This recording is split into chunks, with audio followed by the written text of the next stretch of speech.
Hello everyone, welcome back to Nayanshree classes and this is Nayanshree. आशा करती हूँ कि आप सभी लोग बहुत ही अच्छे होंगे और अपने घरों में बिल्कुल सुरक्षित होंगे। आज के इस वीडियो में हम गुणनखंड से रिलेटेड एक नया कॉन्सेप्ट यहाँ पर सीखने वाले हैं और इस कॉन्सेप्ट पर बेस्ड आपकी परीक्षा में अक्सर आपसे प्रश्न पूछा जाता है। यहाँ से दो तरीके से आपसे क्वेश्चन पूछा जाता है। पहला तो है आपसे कि सिंपली पूछ लिया जाता है गुणनखंडों की संख्या कितनी होगी, 2 होगी, 4 होगी, 6 होगी, कितनी होगी ये आपको बताना होता है। दूसरा तरीका आपसे पूछा जाता है कि दिए गई संख्या जो है आपकी, इस संख्या के गुणनखंडों का योगफल कितना होगा। इसी के अंदर आपसे एक और पूछा जाता है कि दी गई संख्या के गुणनखंड जो है उनमें विषम गुणनखंडों की संख्या कितनी होगी। सो ये यहाँ पर तीनों चीज़ें हम यहाँ पर सीखने वाले हैं और बहुत ही सिंपल वे में आपको समझ में आ जाएगा। अगर वीडियो आपको अच्छा लगता है देन आप सभी को पता है कि आपको वीडियो लाइक करना है एंड शेयर करना है। आइए शुरुआत करते हैं। यहाँ पर मैं आपको एक एग्जाम्पल के थ्रू समझाऊंगी, उससे आपको बहुत ही आसान भाषा में समझ में आ जाएगा। जैसे अगर मैं आपसे कहूँ 3600 के कुल गुणनखंडों की संख्या कितनी होगी। ठीक है, कुल गुणनखंडों की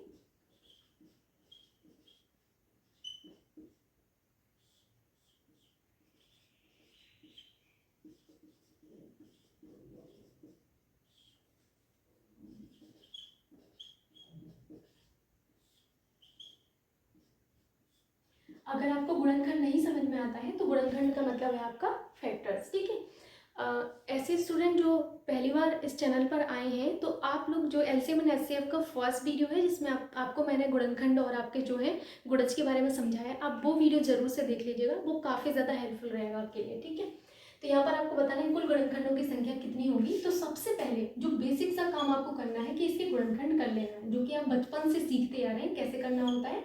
2 से करेंगे सबसे, तो आपका ये कितनी बार जाएगा, 1800 बार चला जाएगा। फिर आपसे 2 से करेंगे तो कितना होगा, 900 बार जाएगा। ठीक, उसके बाद आप किससे करेंगे, फिर से आप 2 से करेंगे तो 450 बार जाएगा। ठीक है, फिर से 2 से करेंगे तो कितनी बार जाएगा, 2 दूनी 4, 2 दूनी 4, 2 पंचे 10। अब किससे जाएगा, 5 से 6, 7, 8, 9, यानी कि 3 से अब जा रहा है। ठीक है, 3 से कैसे करेंगे, आप सभी को 3 की डिविजिबिलिटी पता है ना। अगर अंकों का योग क्या होता है, मैं अभी आपको पढ़ाऊंगी डिविजिबिलिटी, बट यहाँ पर आया है तो बता देती हूँ आपको। मैं एक एक जो मतलब 2 है, 3 है, सभी अंकों का डिविजिबिलिटी समझाऊंगी। ठीक, इन सभी अंकों का योग अगर 3 से डिवाइड होता है तो वो पूरी संख्या 3 से डिवाइड हो गई। 5 से 6, 7 और 8, 9, यानी कि इनका अंकों का योग 9 आ रहा है। चूंकि 9 हमारा 3 से डिवाइड है तो ये पूरी संख्या हमारी 3 से डिवाइड होगी कि नहीं, ये तो आप सभी को पता होगा।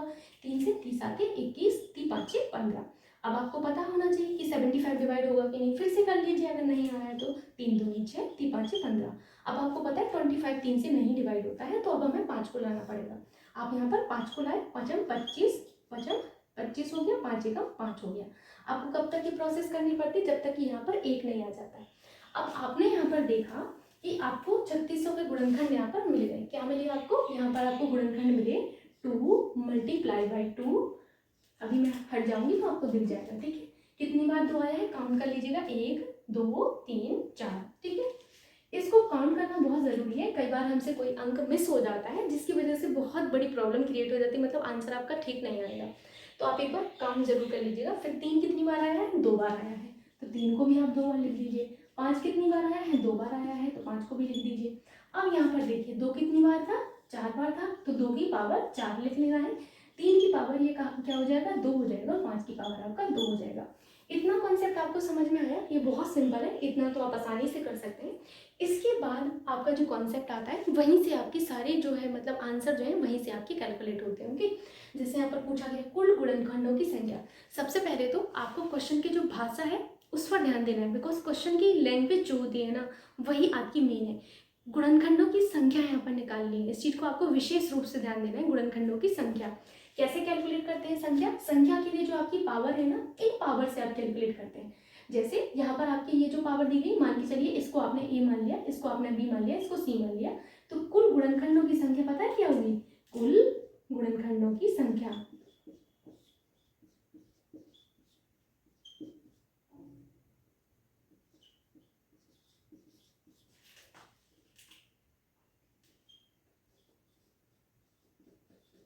कुल गुणनखंडों की संख्या होती है आपकी a प्लस 1, यानी कि ये जो पावर है वो यहाँ पर मल्टीप्लाई बीच में, यहाँ पर b प्लस 1, b प्लस 1 हो जाएगी मल्टीप्लाई बाय C+1।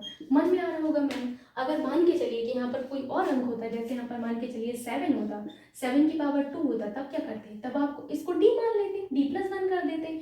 कितना भी आपका यहाँ पर आगे जाता है वो आप आसानी से कर सकते हैं, ठीक है। इस चीज़ को आपको समझना होगा और आप समझ भी गए होंगे कि इसको हम एक्सटेंड कर सकते हैं, ये कुछ फिक्स नहीं है, ठीक है, फिक्स डिपॉजिट नहीं है आपका ये, ठीक है। तो ए कितना है आपका? ए की वैल्यू आपने 4 रखनी है यहाँ पर, 4 + 1, ठीक है, कितना है? 4 + 1 है, ठीक है, मल्टीप्लाई है बीच में। बी की वैल्यू कितनी है? 2, फिर यहाँ पर 1 है, फिर मल्टीप्लाई करिए, फिर 2 + 1 है। अब यहाँ पर देखिए 5 हो जाएगा जोड़ने पर, यहाँ पर 3 हो जाएगा और यहाँ पर 3 हो जाएगा।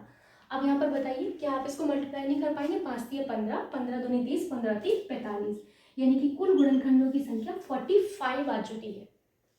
अब आप बताइए कि आपको समझ में आया कि नहीं? ये बहुत आसान था, गुणनखंडों की संख्या निकालना बहुत ही आसान है, इसको आप कर सकते हैं। कुल गुणनखंडों की संख्या कैसे निकालते हैं? इन केस यहाँ पर देखिए मैं आपको एक बार समझाती हूँ। 7 की पावर 3 होता, 11 की पावर इन केस 1 होता, तो आप क्या करते हैं? यहाँ पर 3, यानी कि इसको आप D मान लीजिए, इसको E मान लीजिए, तो D+1 हो जाएगा और यहाँ पर E+1 हो जाएगा, ठीक है, सिंपल सी बात है। D+1 यानी कि 3 + 1 और यहाँ पर क्या हो जाएगा? 1 + 1 हो जाएगा। फिर से यहाँ पर मल्टीप्लाई करना होगा 4 से, फिर यहाँ पर 2 से। तो अगर आपको यहाँ पर और भी यहाँ पर आता है आपका, तो आप उसको एक्सटेंड कर सकते हैं, बस मैं यही समझाना चाह रही थी, ठीक है। अभी आप लोगों को क्लियर होगा कि ये कैसे हुआ है पूरा, ओके। चलिए इसको हटाओ,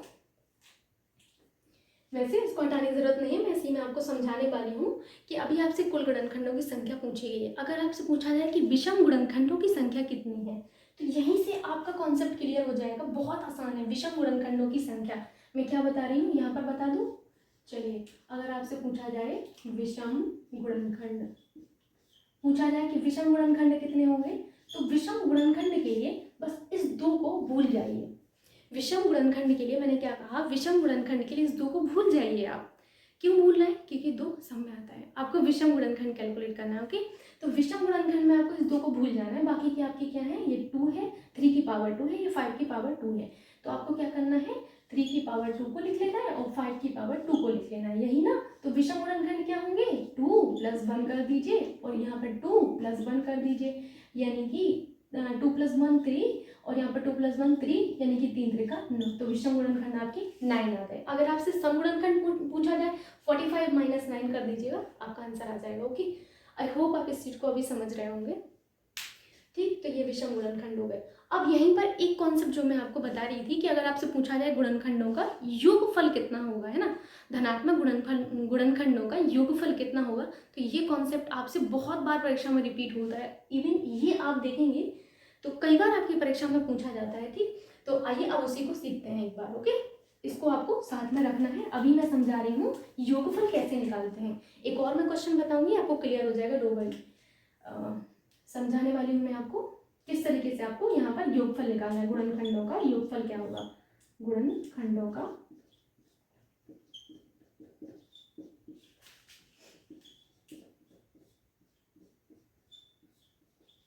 का योगफल कैसे निकालते हैं, तो ये भी बहुत ही सिंपल आपका प्रोसेस है यहाँ पर, वो अभी आप आसानी से सीख जाएंगे। इसको मैंने ए माना है, इसको मैंने बी माना है, इसको सी माना है। आगे भी अगर अंक है तो आप जो मैं सिखा रही हूँ उसको एक्सटेंड कर सकते हैं, ओके। कुछ फिक्स नहीं है यहाँ पर, ओके। तो आपको क्या करना होगा? गुणनखंडों का योगफल में, गुणनखंडों का योगफल जो होता है इसमें ये भी काम आता है, बेस भी और पावर दोनों ही आपके काम आते हैं, ठीक। तो कैसे करना होता है? ये जो आपका है 2 की पावर आपको यहाँ पर a+1 करना होगा, -1 यहाँ पर हो जाएगा, ठीक। अगर आप चाहें तो इस 2 को p मान लीजिए तो आपको ज़्यादा क्लियर होगा, ठीक है। p मान लीजिए, इसको मैंने 3 को q मान लिया और इसको 5 को मैंने r मान लिया, ठीक है। एक बार मैं फिर से बता दे रही, मैंने 4 को a और 2 को मैंने b और 2 को मैंने c माना है यहाँ पर, ठीक। और यहाँ पर मैंने इस 2 को p माना है, इसको मैंने q माना है, इस 5 को मैंने r माना है। तो फॉर्मूला क्या होता है? p की पावर a+1 -1, ये -1 यहाँ पर है और ये आपका पावर में है और नीचे क्या हो जाएगा आपका? p-1, ये होता है आपका, ठीक है। इसके बाद ऐसे ही अभी आपने सिर्फ इसको क्लियर किया, इतने पोर्शन को, अभी हम इसको भी तो देखेंगे ना। अभी सिर्फ इतने पोर्शन को किया, अब हम इस पोर्शन को करेंगे। अभी आपको टेंशन हो रही होगी, मैं समझती हूँ, लेकिन नेक्स्ट क्वेश्चन मैं करवाऊंगी तो वो सिर्फ इसी योगफल वाला करवाऊंगी, आपको क्लियर हो जाएगा, ओके। देखिए इसको क्या करना है अभी आपको? q की पावर, ये देखिए q है नेक्स्ट, q की पावर b +1 - 1 और यहाँ पर क्या हो जाएगा q - 1। ठीक है, अगला आपका क्या होगा, देखिए अगला आपको क्या लिखा गया है r की पावर c + 1 - 1 r - 1। ठीक, अब आपको यही अप्लाई कर देना है। p क्या है, आपने p 2 को माना है तो आपने कर देना है 2। a क्या है आपका 4 है तो 4 + 1 5 हो जाएगा -1 और यहाँ पर 2 - 1 आ जाएगा। फिर यहाँ पर क्या होगा q कितना है आपका 3 है, 3 की पावर आपका b + 1 यानी कि b कितना है 2 तो 2 + 1 यानी कि 3 -1/3 -1 यहाँ पर हो जाएगा। अगला क्या है आपका, अगला है r कितना माना है 5 माना है तो 5 की पावर क्या हो जाएगा c + 1, c कितना है 2 2 + 1 3 -1 यहाँ पर एज इट इज होगा, क्योंकि ये -1 को ध्यान देना है, इधर ऊपर मत कर देना, यहाँ पर -1 ओके। r - 1 यानी कि 5 - 1, बस इसी को आपको सॉल्व कर लेना है, यही आपका योगफल हो जाएगा। ठीक, अब तो आसान है, इसको आप आसानी से कर सकते हैं। बस यहाँ पर आपको समझना था, अगर यहाँ पर और भी होता, मान के चलिए 7 की पावर 2 होता तो आप उसको एक्सटेंड कर लेते, सिंपल सी बात है, जैसे इसको किया है डिट्टो आपको ऐसे ही करना है, कुछ भी डिफरेंट नहीं होगा। ठीक है, तो ये आप समझ गए हैं। नेक्स्ट क्वेश्चन में अभी आपको समझाऊं तो उसमें भी आपको क्लियर हो जाएगा, आप एक बार देख लीजिए इसको।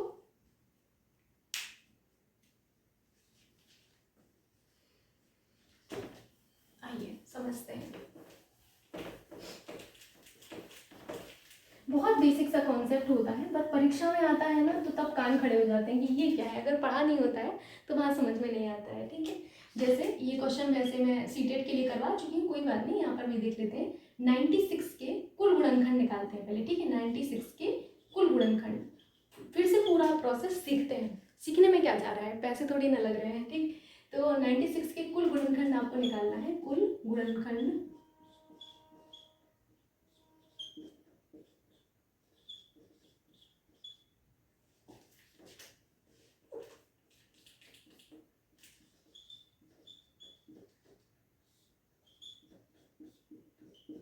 कितने होंगे, ठीक है, तो 96 का आपको क्या करना है, जो बचपन से करते आ रहे हैं हम लोग, फैक्टर करते हैं, यहाँ पर 2 से करते हैं, 2 चौका 8 हो जाएगा, 2 8 16 हो जाएगा, फिर 2 से करिए, 2 दूनी 4, 2 चौका 8, फिर 2 से करेंगे तो 12 बार जाएगा, फिर 2 से करेंगे 6 बार जाएगा, फिर 2 से 3 बार, एंड 3 से हमारा 1 बार जाएगा फाइनली। ठीक, इतना तो आप कर सकते हैं। बन जब तक हमारा नीचे बन नहीं आ जाता है यहाँ पर, तब तक हमें ये प्रोसेस रिपीट करनी होती है। ठीक है, अब यहाँ पर आपने देखा कि 96 के गुणनखंड में आपने क्या निकाला, 2 1 बार आया है, 2 बार, 3 बार, 4 बार, 5 बार, यानी कि कितनी बार आया है, 2 की पावर 5 और 3 की पावर 1। अब तो मैं डायरेक्टली लिख सकती हूँ, इतना तो आपको समझ में आ गया, 1 बार, 2 बार, 3 बार, 4 बार, 5 बार, 2 की पावर 5, 3 कितनी बार है, ओनली 1 टाइम, तो 3 की पावर 1।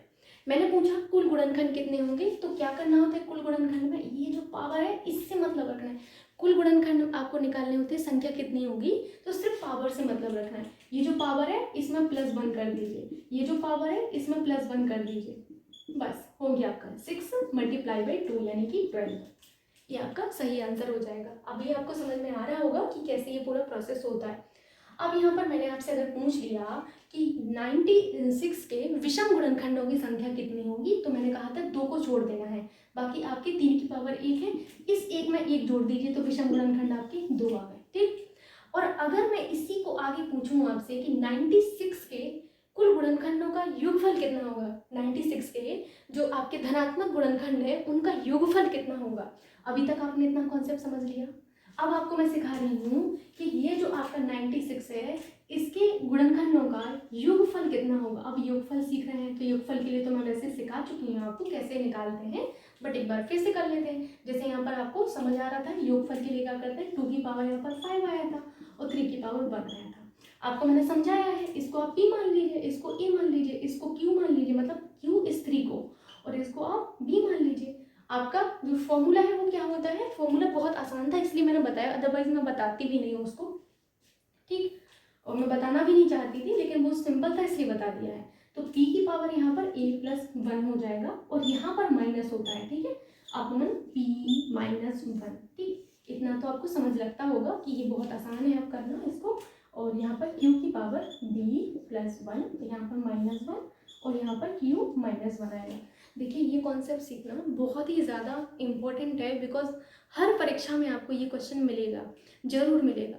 बिकॉज लासा मासा कोई नहीं आजकल पूछने वाला है, सबको आयोग को पता है कि ये तो बच्चे कर ही लेंगे। वो ये पूछते हैं जो आपको नहीं आता है, वो बहुत समझ रहे हैं ना, यहाँ बुद्धि वाले लोग बैठे होते हैं जिनका IQ लेवल बहुत हाई होता है, 130 प्लस 140 प्लस IQ वाले बैठते हैं, और हम लोग ठहरे कौन से 110 मतलब उसके आसपास या उससे कम वाले। तो इस चीज़ का आपको विशेष रूप से ध्यान रखना है। ओके, तो P कितना है 2 है। अब 2 की पावर a प्लस 1 यानी कि आपका a 5 है, प्लस 1 यानी कि 6 हो जाएगा, -1/2 -1 हो जाएगा। ठीक, और यहाँ पर Q कितना है, आपने 3 लिया है, तो 3 की पावर b प्लस 1 यानी कि 1 प्लस 1। ठीक है, 1 प्लस 1 को मैं 2 ही लिख दे रही, तो मेरा एक स्टेप बच जाएगा, यहाँ पर 3 -1 हो जाएगा। अभी समझ लग रहा है आप लोगों को? तो यहाँ पर देखिए, चूंकि आप सभी को पता है 2 की घात 5 32 होता है, 2 की घात 6 कितना होता है 64 होगा, है ना। 64 -1 कितना हो जाएगा, 64 -1 63 हो जाएगा, 2 -1 यानी कि 1 हो जाएगा, मल्टीप्लाई बाई 3 की पावर 2 यानी कि 9, 9 -1 यानी कि 8 हो जाएगा, 8 यहाँ पर 2 हो जाएगा। तो ये अब आपके लिए आसान है, 2 दूनी 2 चौका 8 हो जाएगा, 63 मल्टीप्लाई बाई 4, 4 × 12 का 2, 1 हो जाएगा, 4 × 24 और 1 25 यानी कि 252 आपका यहाँ पर योगफल आ जाएगा।